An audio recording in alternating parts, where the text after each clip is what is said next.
Hello, কি করছো? রান্না রান্না করাচ্ছি, দেখো তোমরা।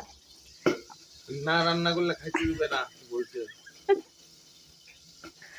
এই যে রান্না চলছে। কি রান্না করতেছো দেখাও দেখি। রান্না না করলে খাওয়া নাই আজকে। এটা কি মাছ রান্না হচ্ছে? বোয়াল মাছ রান্না হচ্ছে। বোয়াল মাছ খাওয়ার শৌখিন আমার বড় হাত মশাই। পড়ে গেল, হাত পড়ে গেল। রান্না করছে বোয়াল মাছ। আমি সব রেডি করে দিলাম, এগুলো মশলা টশলা। এখন উনি রান্না করবেন। ওই যে পিছনে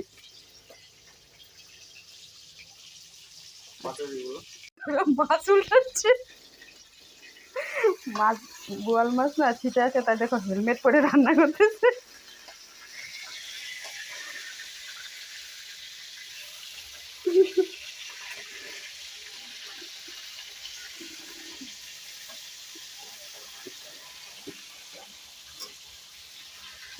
কার কার তেল ছিটার জন্য এরকম হেলমেট পরে রান্না করো?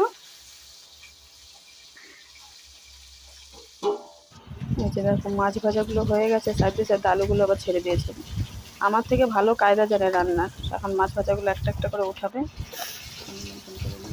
দেখো আলুগুলো একদম লাল লাল করে ভেজে নেবে এখন। আমি একটু একদম খুব লাল করি না, ও একদম আলু ভাজলে একদম খুব লাল করে। তো খুব লাল করে ভেজে নিয়েছে।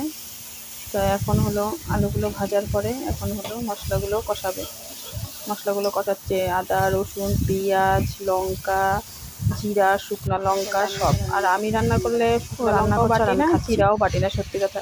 জিরার গুঁড়ো আর শুকনো লঙ্কার গুঁড়ো মশলাগুলো তেল বের করা পর্যন্ত কষাতেই থাকবে এখন।